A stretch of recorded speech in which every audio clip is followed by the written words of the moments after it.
Plate tectonic एक वैज्ञानिक सिद्धांत है जो बताता है कि भूमि की गतिविधियों के परिणाम स्वरूप भू आकृतियां कैसे बनती है। भू आकृतियों के बनने की वजह को जानने से पहले प्लेट टेक्टोनिक को जानना जरूरी होता है। प्लेट टेक्टोनिक कैसे बनी, इनकी शुरुआत कैसे हुई। प्लेट टेक्टोनिक्स एक वैज्ञानिक सिद्धांत है जो बताता है कि पृथ्वी की भूमिगत गतिविधियों के परिणाम स्वरूप प्रमुख भू आकृतियां कैसे बनती है। 1960 के दशक में ठोस हुए इस सिद्धांत ने पर्वत निर्माण की घटनाओं, ज्वालामुखियों और भूकंपों सहित कई घटनाओं की व्याख्या करके पृथ्वी विज्ञान को बदल दिया गया है। इसके हिस्से एक दूसरे से दूर चले गए। आज हम जो महाद्वीप देखते हैं वे उस सुपर कॉन्टिनेंट के टुकड़े हैं। अब अपने सिद्धांत का समर्थन करने के लिए वेगनर ने ब्राजील और पश्चिम अफ्रीका में समान चट्टान संरचनाओं और समान जीवाश्मों की ओर इशारा किया। इसके अलावा दक्षिण अमेरिका और अफ्रीका ऐसे दिखते थे जैसे वे पहेली के टुकड़ों की तरह एक साथ फिट हो सकते थे। इसे पहले खारिज किए जाने के बावजूद 1950 और 1960 के दशक में इस सिद्धांत ने जोर पकड़ा। जब नए डेटा ने महाद्वीपीय बहाव के विचार का समर्थन करना शुरू किया, तब महासागर तल के मानचित्र में एक विशाल समुद्र के नीचे पर्वत श्रृंखला दिखाई गई थी, जो लगभग पूरी पृथ्वी का चक्कर लगाती थी। जैसे यह सतह पर आई, चट्टान ठंडी हो गई, जिससे नई क्रस्ट बन गई और एक नए कन्वेयर बेल्ट गति में समुद्र तल को रिज से दूर फैला दिया। लाखों साल बाद क्रस्ट सबडक्शन जोन कहे जाने वाले स्थानों पर महासागर की खाइयों में गायब हो गई और वापस पृथ्वी में आ गई, और यह हैश के समुद्र तल के फैलाव की परिकल्पना का समर्थन किया। क्रस्ट और मेंटल का ऊपरी हिस्सा पृथ्वी के चारों ओर एक कठोर आवरण बनाता है। इस सवाल का जवाब आखिरकार 1963 में कनाडा के भूविज्ञानी जॉन टूजो विल्सन ने दिया। उन्होंने प्रस्ताव दिया कि हवाई द्वीप की तरह ज्वालामुखी द्वीप श्रृंखलाएं मेंटल में स्थिर हॉटस्पॉट द्वारा बनाई गई है। उन स्थानों पर मैग्मा समुद्र तल की चलती प्लेट के माध्यम से ऊपर की ओर बढ़ता है। जैसे ही प्लेट हॉटस्पॉट पर चलती है, एक के बाद एक ज्वालामुखी द्वीप बनते हैं। विल्सन के स्पष्टीकरण ने प्लेट टेक्टोनिक को और अधिक समर्थन दिया। आज सिद्धांत लगभग सार्वभौमिक रूप से स्वीकार किया जाता है। महाद्वीप पृथ्वी की भूमि के 7 मुख्य विभाजनों में से एक है। महाद्वीप सबसे बड़े से लेकर सबसे छोटे तक है।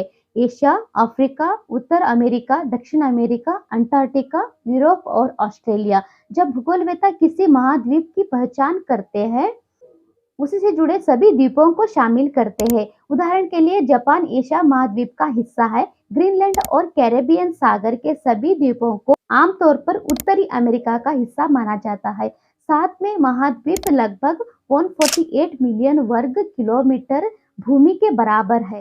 हालांकि 1912 में अल्फ्रेड वेगनर ने इससे रिलेटेड 2 लेख प्रकाशित किए। प्लेट टेक्टोनिक्स में पृथ्वी की सबसे बाहरी परत या स्थल मंडल, जो क्रस्ट और ऊपरी मेंटल से बना है, बड़ी चट्टानी प्लेटों में टूट गया है। यह प्लेटें चट्टान के आंशिक रूप से पिघली हुई परत के रूप में स्थित है, जिसे एस्थेनोस्फीयर कहा जाता है। एस्थेनोस्फीयर और स्थल मंडल के संवहन के कारण प्लेटें एक दूसरे के सापेक्ष अलग अलग दरों पर 2 से 15 सेंटीमीटर प्रति वर्ष तक चलती है। हालांकि अल्फ्रेड वेगनर नामक एक जर्मन वैज्ञानिक ने विज्ञान बहस को बदल दिया। वेगनर ने 1912 में महाद्वीपीय बहाव नामक एक अवधारणा के बारे में 2 लेख प्रकाशित किए। उन्होंने सुझाव दिया कि 200 मिलियन साल पहले एक सुपर कॉन्टिनेंट, जिसे उन्होंने पेंजिया कहा था। महाद्वीपों का निर्माण जानने से पहले पृथ्वी का निर्माण जानना जरूरी होता है। पृथ्वी का निर्माण 4.6 अरब साल पहले धूल और गैस के एक बड़े घूमते हुए बादल से हुआ था। भारी पदार्थ पृथ्वी के केंद्र की ओर डूब गया और आखिरकार पृथ्वी की 3 मुख्य परतें बन गई: कोर, मेंटल और क्रस्ट। क्रस्ट और मेंटल का ऊपरी हिस्सा पृथ्वी के चारों ओर एक कठोर आवरण बनाता है, जो टेक्टोनिक प्लेट नामक विशाल खंडों में टूट जाता है। प्लेटें पिघले हुए मेंटल पर इधर उधर खिसकती है। आज टेक्टोनिक प्लेट सतह पर धीरे धीरे खिसकना ठीक वैसे ही जैसे वे करोड़ों सालों से करती आ रही है।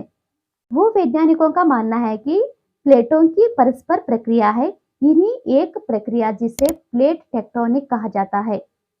और यहीं पर प्लेट टेक्टोनिक वजह से महाद्वीपों के निर्माण हुए। उत्तरी अमेरिका के प्राचीन क्षेत्रों में पाई जाने वाली चट्टानों के माध्यम से पता चलता है कि महाद्वीपों के सबसे पुराने ज्ञात टुकड़े लगभग 4 अरब साल पहले बनने शुरू हुए थे। पृथ्वी के बनने के तुरंत बाद उस समय एक अधीन महासागर पृथ्वी को पूरी तरह से ढकता हुआ था। क्रस्ट का केवल एक छोटा सा हिस्सा महाद्वीपीय पदार्थ से बना था।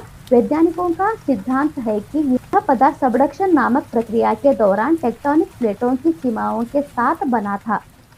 सबडक्शन के दौरान प्लेटें टकराती है। जब लावा ठंडा हुआ तो वह कठोर होकर आग्नेय चट्टान बन गया। धीरे धीरे आग्नेय चट्टान समुद्र की सतह के ऊपर छोटे छोटे ज्वालामुखी द्वीपों के रूप में निर्मित हो गई। उनकी सामग्री पड़ोसी प्लेट के द्वीपों के साथ मिल गई, जिसके अनुसार पृथ्वी के भूभाग निरंतर गति में रहते। प्लेट टेक्टोनिक के माध्यम से ज्वालामुखीय द्वीपों और महाद्वीपीय सामग्री का निर्माण एक ऐसी प्रक्रिया है जो आज भी जारी है। महाद्वीपीय क्रस्ट महासागरीय क्रस्ट की तुलना में बहुत हल्का होता है और यहाँ सबडक्शन जोन में जहाँ टेक्टोनिक प्लेटें एक दूसरे के साथ संपर्क करती है।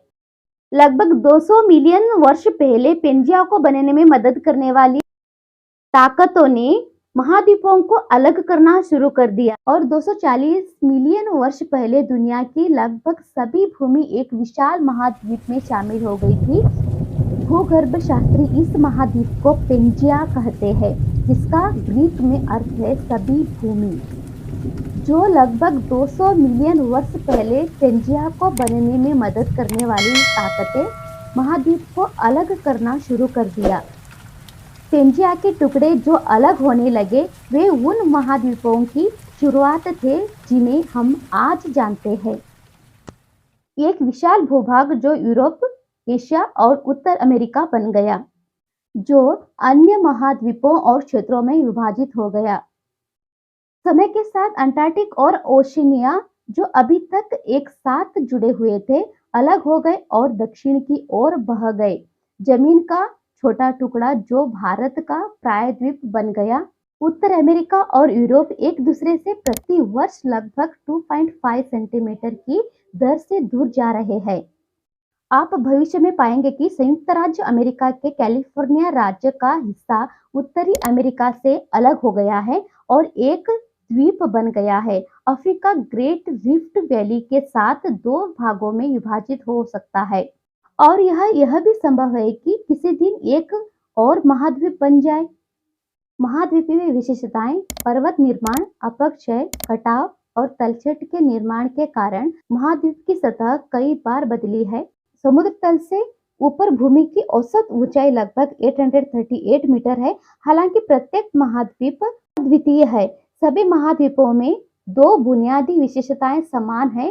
पर्वतों के बनने का एक तरीका 2 टेक्टोनिक प्लेटों के टकराव के माध्यम से है।